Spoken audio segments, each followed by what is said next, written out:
Hello everybody and welcome to the War Room. This one is for the UFC 311 main event for the lightweight title, and as you can see I'm back in my old spot. The War Room might move around a little bit. I'm going to be recording it on my phone so I'm able to be a bit more mobile while I'm working and traveling, but I do still want to talk to you about these big fights, and this one in particular, fascinating. Honestly, I mean, since the first time they fought, that very first fight back in Russia, you just kind of knew that they were going to cross paths again.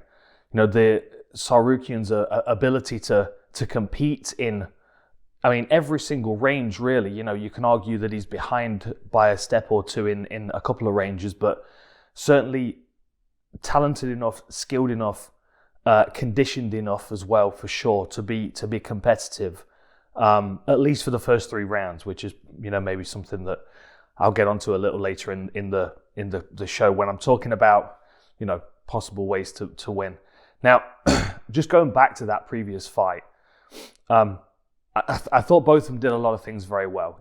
I think that not only did Makhachev underestimate the ability of Tsarukyan going into that one, his ability to compete, especially in the wrestling range, but I also think maybe Tsarukyan underestimated himself a little bit. I mean, I would imagine there was a lot of pressure on his shoulders going into that. He's a big fan of Khabib's. He was very inspired by that camp and the approach, particularly of Khabib, obviously, who was sitting octagon side during that fight. But I just thought, he looked really, really incredible. John and Paul and I were on commentary, and I think we were all as surprised as one another, as well as obviously, the Makhachev camp. He's a very dynamic fighter. He's a very, very skilled, very well-rounded fighter. A good athlete. I think whatever he would have chosen to do with his athletic career, he would have been successful. He just seems to be built that kind of way. You know what I mean? And I think that when he started taking to mixed martial arts, I would imagine he found it quite easy. But I also would imagine that he held Makhachev and Khabib and that whole camp at a very high level that he maybe didn't feel like he was quite able to reach at that point. And after that, and there's a lot of good content online. Red Corner have done some good stuff with Arman Tsarukyan and Demetrius Johnson's piece with Khabib and the team training in Vegas. That was excellent.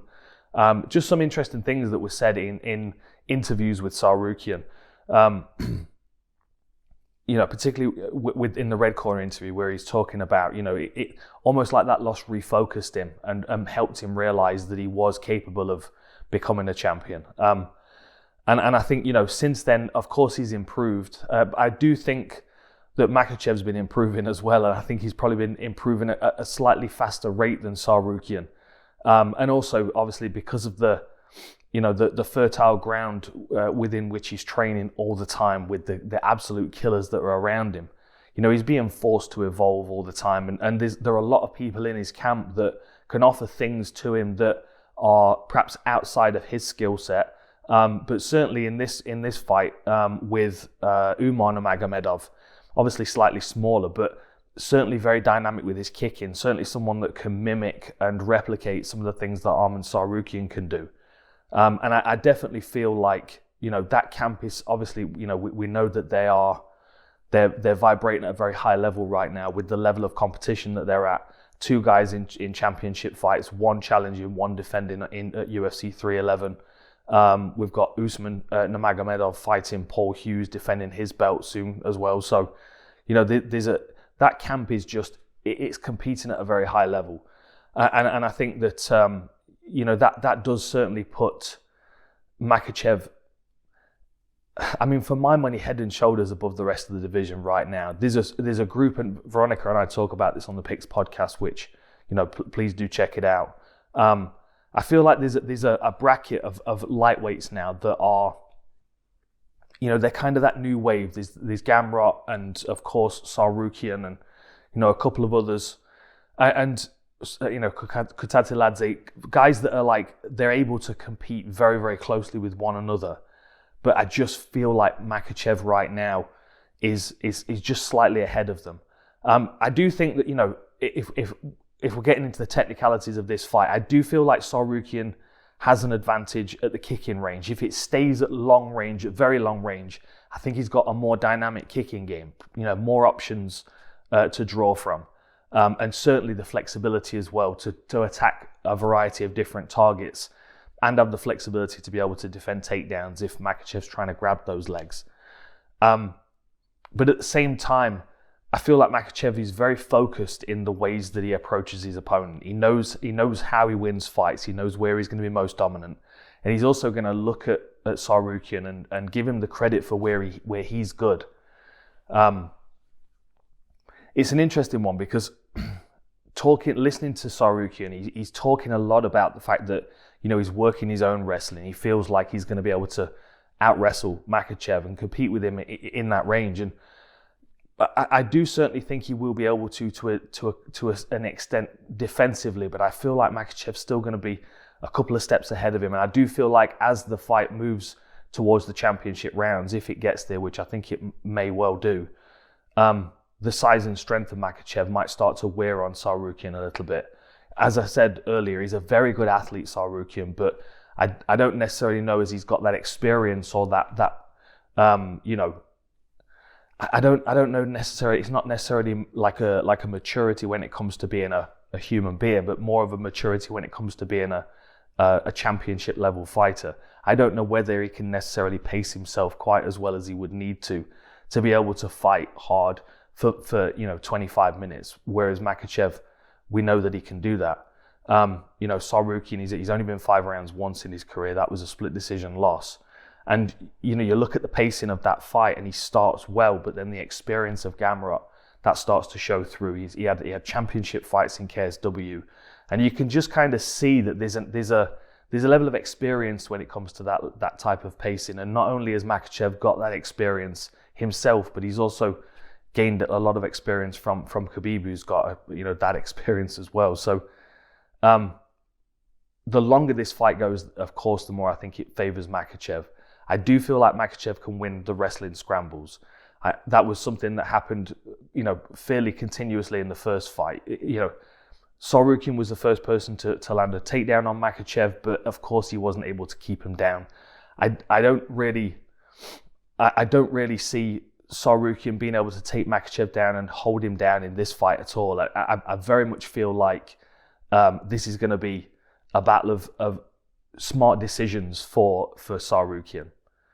And this I guess takes me on to a different kind of tangent, and I'll try and keep it as short as I can.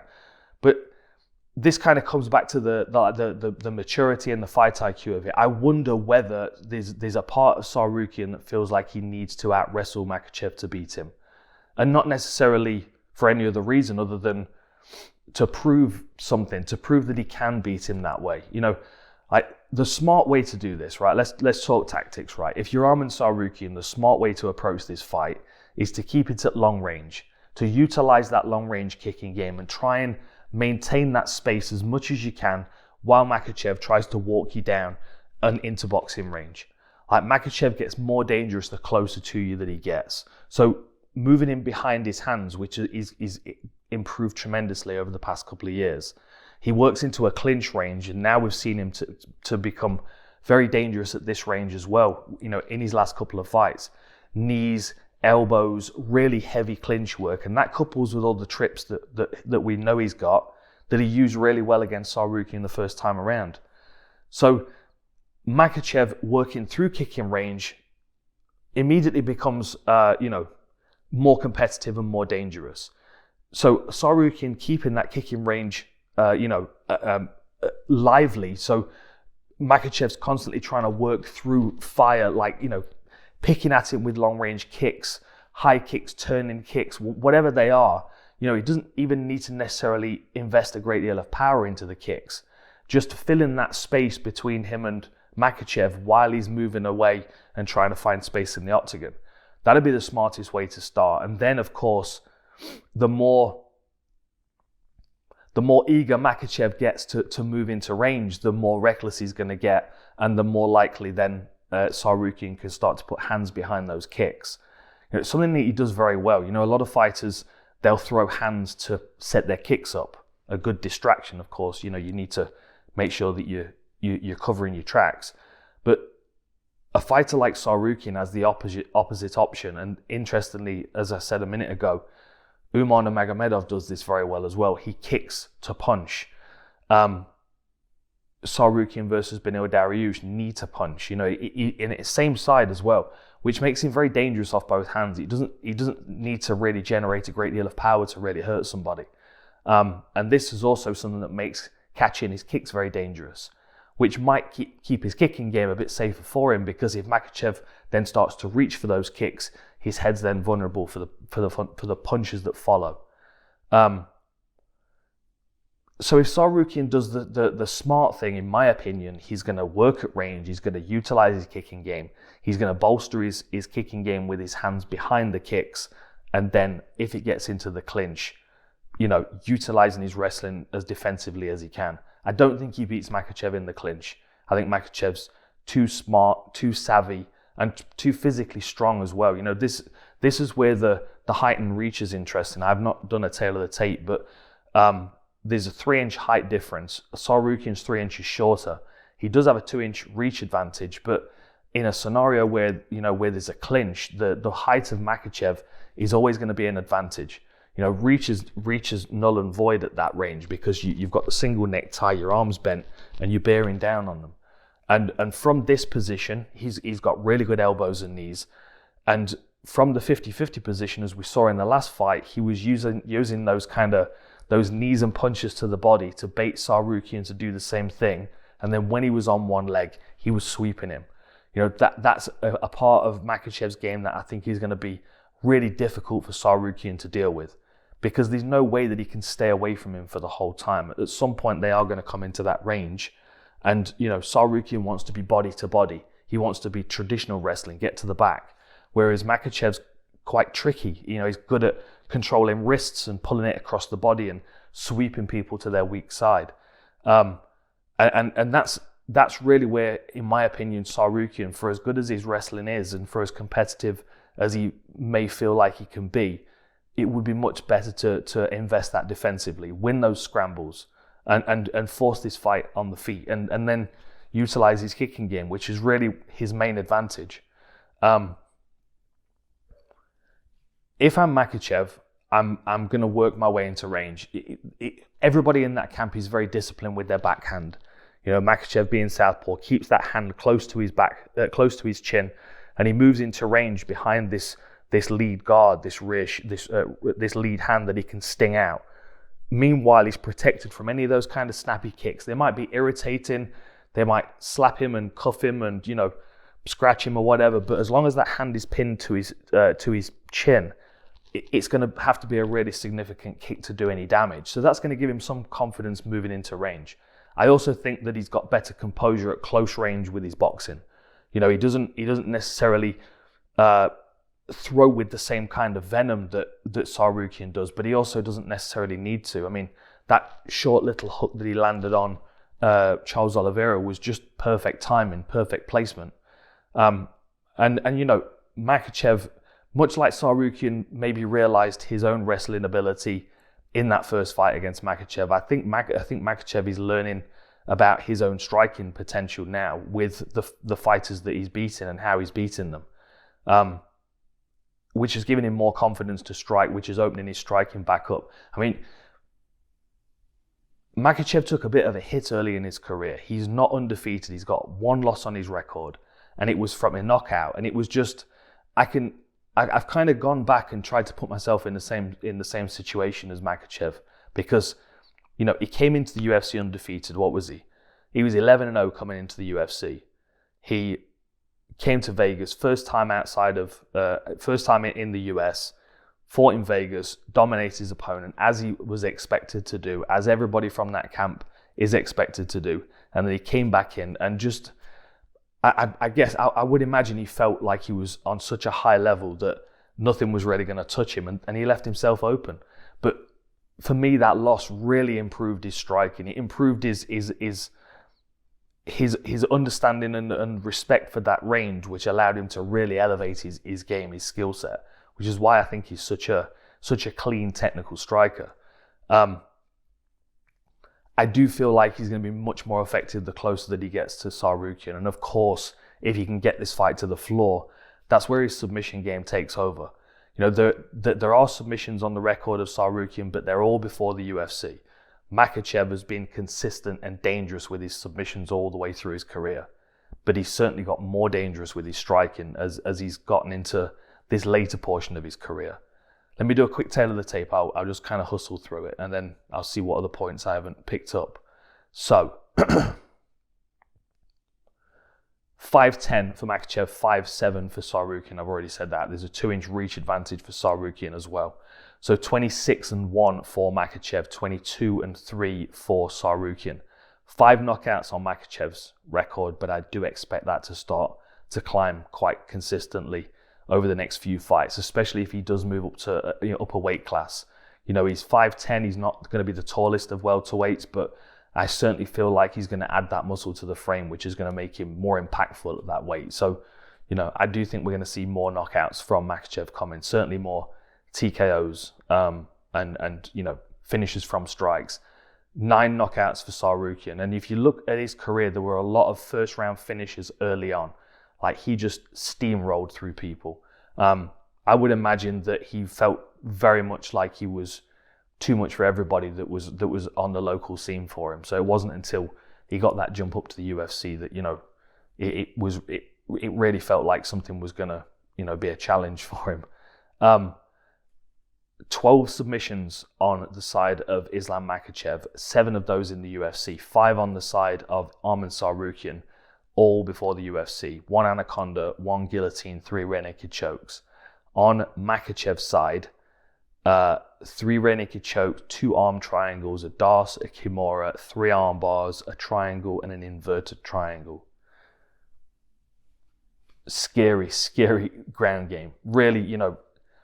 Really incredibly diverse, but very, you look at the diversity in the ground games of this team, which I think is really fascinating to look at. You've got Khabib, who was just an absolute steamroller, who beat people up and ground them down, and then obviously, had submissions, but almost seemed secondary to him, for priority of beating his opponents up and making it uncomfortable for them. And then you've got Makhachev, who's got, a very, very diverse ground game, but a very, very oppressive ground game, very good at dominating people and making them feel suffocated. And it must feel incredibly claustrophobic to get stuck underneath Makhachev and then start to feel him attacking a limb. I felt when I was fighting GSP, I knew what he was doing, but I couldn't stop him doing it. I'm like feeling him isolating a limb. I'm like, oh no, this is going to be difficult. And I'm trying to do what I can to stop him doing it. And I look back at some of the opponents that Makhachev's had, and like the dawning of the end of the fight approaching before it actually arrives, you can see it on some of their faces. And the speed at which people tap as well. He must have a real ability to compress, arteries and isolate limbs very, very, very, very easily. I feel like that's something that, especially in a 5-round fight, when you've been beating somebody up for a while and they've started to wear down a bit, and they start to look up at the clock, and as soon as they feel that squeeze, there must just be a moment where they're just like, just get me out of here. Because, and even Dustin Poirier, I think you can hear them kind of talking after the fight, and he says, I was about to go out as I tapped. That was very, very quick, that's the speed at which that comes on. So at no point can Arman Tsarukyan kind of kick back and let the fight pass him by, which sometimes he can. Sometimes he can look like he's just taking a moment, and there's not a moment to be had in this fight. He's the only time he's going to be safe is when he's outside at kicking range. And even then, he's not particularly safe. Okay, what haven't I talked about? Now, the stats are quite interesting. Like, Makhachev's got a shorter average fight time, which is interesting given the fact that he's got more 5-round fights. But of course, he works incredibly quickly, and he is very dangerous. Strikes landed per minute, higher for Tsarukyan, but again, Makhachev is very accurate with his strikes. 59% accuracy for Makhachev's strikes, 48% for Tsarukyan. And then same thing again, the defense is higher for Makhachev, 61% striking defense to 53. Like, just tighter, more disciplined, more precise. This is why I say I just feel like Makhachev is vibing at a slightly higher level. I feel like there are lots of things that Tsarukyan can do very well. And I feel like you put him in there against any other lightweight in the division, and he has a damn good chance of beating them. And if he doesn't beat them, he's going to make it very competitive, as we've seen. I just feel like right now at this point, Makhachev is just maybe slightly better than everybody else in the division. Okay, what I talked about. Now, the couple of things to look out for, kind of keys to victory, if you like. So the knee bait is very interesting. If they find themselves in this 50-50 position, and Tsarukyan's smart, he doesn't want their hips to come together, because he feels, he knows how dangerous Makhachev is in that position. So he tries to keep his hips away. But then this is where Makhachev will start to punch a knee into the body. And as soon as his opponent does the same thing, he'll work to sweep them. And if he can get that cross grip on the wrist as well to aid with the sweep, aid with the twisting of their body, he's going to be looking at doing that. I think he's going to be looking for dirty boxing and knees. I think he's going to want to be fighting at close range. Don't be surprised if you see Makhachev driving Tsarukyan into the fence with his head and punching him, dirty boxing, just making it really uncomfortable and trying to drain him of that energy that he's got before you get to the championship rounds. And then winning the scrambles. This is the one thing really that stood out in their last fight. Makhachev's lack of ability to accept anything other than winning the position. It's a signature of that team, of course, but that was something that was kind of overriding in that first fight. For as much as Tsarukyan tried, there was just a little bit more try in Makhachev. And I do feel like that will be prevalent in this fight, especially because I feel like now he's more efficient and he's fighting over 5 rounds. So he's I think we're going to see him be even more controlling in that range if Tsarukyan decides to try and play that game. On Tsarukyan's side, kicks to hands, right? I talked about it. Staying at long range, utilizing his long range kicking game and making it very difficult for Makhachev to get close to him. And then as Makhachev starts to get close to him, start to put hands behind kicks.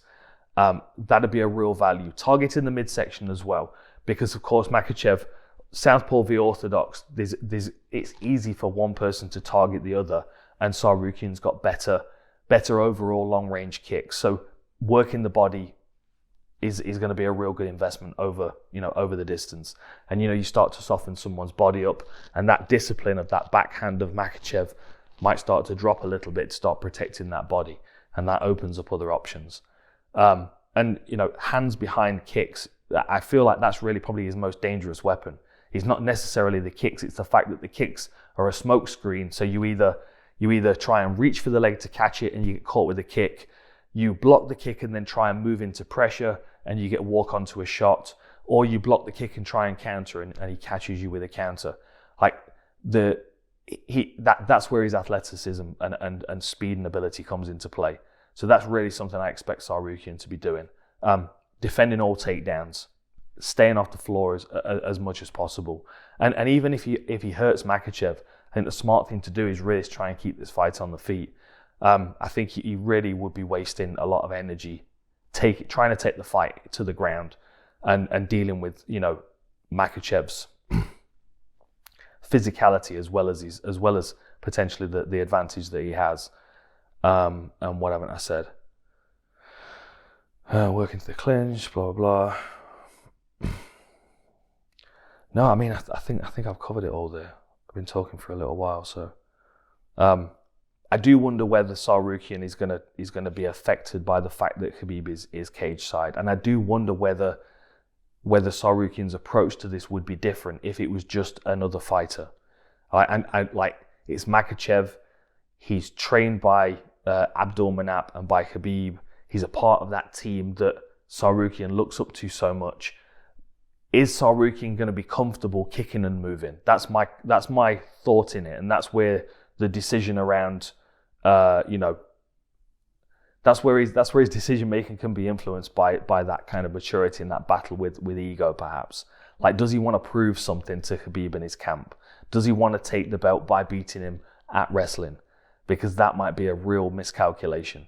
If he's able to stay disciplined and make good decisions, he can utilize his kicking game, which is really where his biggest advantage is.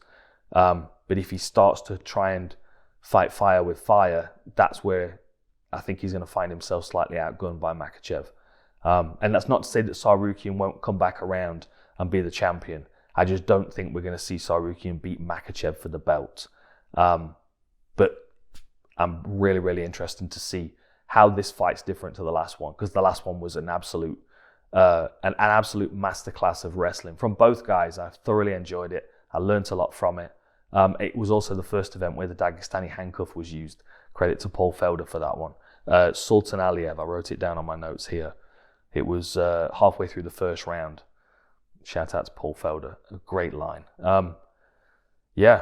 Make sure you check out the Picks podcast. That is back as well. Veronica and I go through the whole main card and we chat about a few other things as well. And like and subscribe. I always forget to say that. But thanks for joining me. War Room's back for 2025. I hope you're all well. And best wishes for the new year. Enjoy the fights and I'll see you next time.